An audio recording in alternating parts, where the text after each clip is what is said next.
Oh, boys and girls, a messy shop can mean one thing. Projects are getting completed. Completed enough. Little story about this gal right here. Been dealing with garden tractors forever. I mean, for years.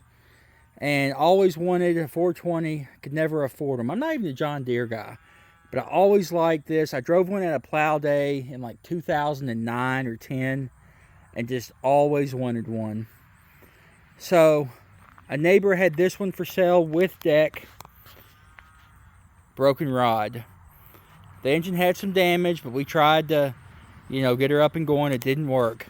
Meanwhile, I had a friend that was moving that had a little Kubota diesel garden tractor.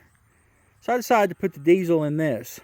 Meanwhile, while I was looking for a motor for this, I found this 420. This has had a Honda repower. So I moved the deck over. This is my mower. This is my toy. This is my workhorse, so to speak. Because, especially if I'm doing garden work, that deck catches a bunch of dirt and it's a pain in the butt. But anyways, back to this. So, what I did, welded a little tab right there so I could put that rear motor mount on. Built this up so I could put the front. I think that's ugly. I haven't decided how I'm going to cap that off yet. Now what I did, I don't think you can see down there the drive shaft. I cut the John Deere drive shaft and slid the Kubota drive shaft inside of it and welded it up. It's got a little bit of a shake, and the first time I started this up, that input seal started leaking. Now I don't know if that was any correlation to a slight wobble in the drive shaft or if it was just a coincidence.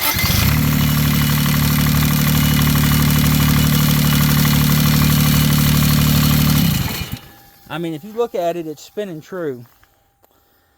I've still got a few things left to do on this, and I'll do that in the spring. I got the electrical done. I've got 3 fuses and 2 relays, which I have tucked down there beside the accelerator, or the throttle. One is for the glow plugs. It is 100% by itself.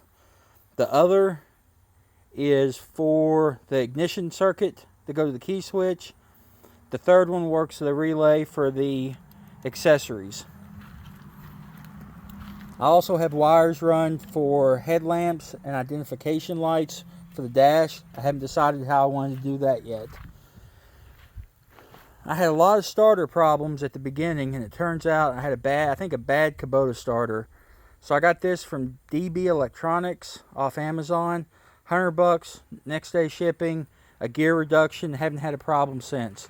Of course, I do have the cables beefed up. A little bit bigger battery. I built a couple attachments for the back, and she gets light in the front if you throw 400 or 500 pounds on the back. My brother had these lights, or these weights. He's letting me use them. That bracket, I've got a hole that's misdrilled, so I had to go smaller on the bolt, which in turn has let it slip. So that needs to be addressed. And I'll address these little things if I decide to paint this in the spring. I do have to fix the hole in the hood where I had a hood stack in it that I really wanted, and I'm sad I couldn't have it, but it was just too loud, and it's just too much to deal with trying to take on and off if I wanted to get into the engine. I did eliminate the fuel filter on the motor. I stuck another filter and fuel pump underneath the seat. I got a reverse throttle that pushes instead of pulls. Basically, I just P-clamped them on the inside and then used one of those, I don't even know what those things are called, to connect that. And I just wrapped the kill cable from the, just around there.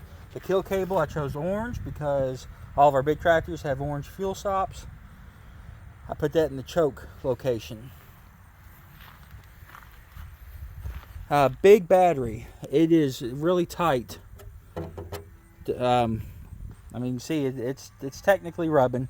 Not worried about it shorting out, one with these covers on it, and two with that being fiberglass. I just used a ratchet strap for the hold down. The radiator, I went big. I went with the 2-core. Now, unfortunately, you can't get that in the 7/8 inlet size that's the output on the Kubota. So I got this silicone elbow, which will stretch over a 1-inch coupling, and then to the 1-inch ID hose to the radiator out the top. There is technically a fill on the top of the radiator, but it is low. So I got this inline filler that goes on top, lets me fill it and get all the air out. I'm looking for a clamp to hold down the air filter in the factory location, but I, as of right now, don't have one. I haven't decided if I'm going to route a fresh air hose somewhere out of here to get fresh air. I guess I'll have to see how it runs.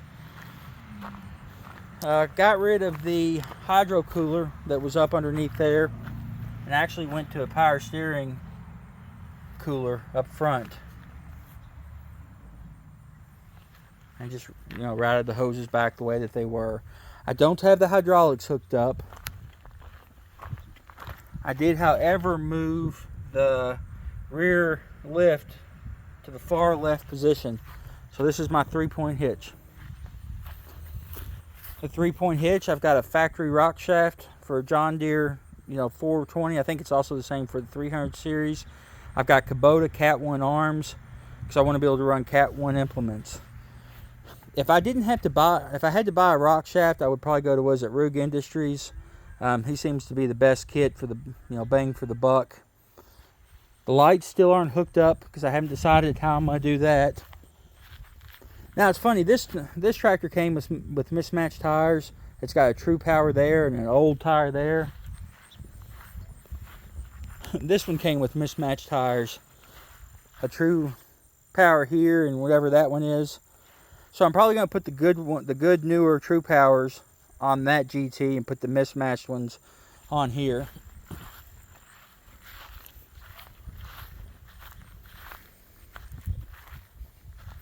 Like I say, I'm going to pretty much consider this this project done, or at least done enough.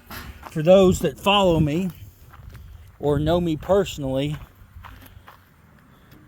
I tend to not even get this far with projects before I give up and or sell out. Let me set you down for just a second here.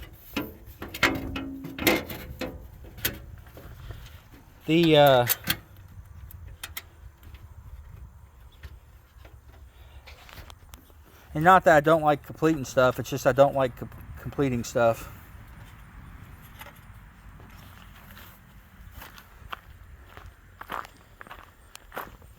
And with most of my projects, I get, 80% done, 90% done, and then pass it on to somebody else to finish. I do all the hard, complicated stuff.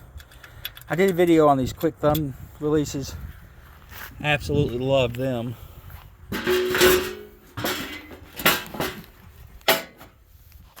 Oh, Lord, drop you there. Sorry about that. And that's just hard to do one-handed. It's funny on all the cameras, other videos, you see people fumbling with stuff, and I'm like, put the camera down. I'm sure you would like to look for 0.4 seconds at the top of the battery versus me fumbling for 15 minutes trying to get this screw in.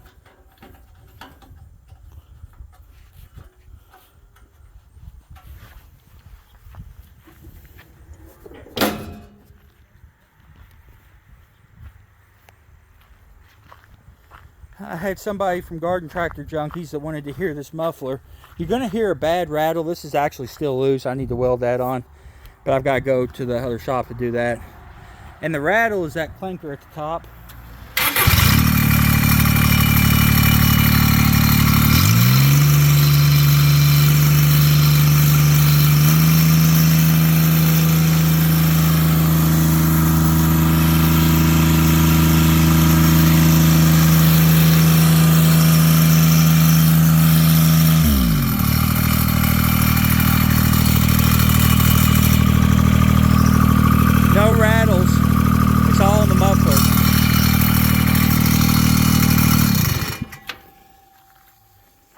And I tell you what I may actually end up doing, because I can't stand, I love rain caps, and I've tried to tighten and loosen and can't get it to do anything.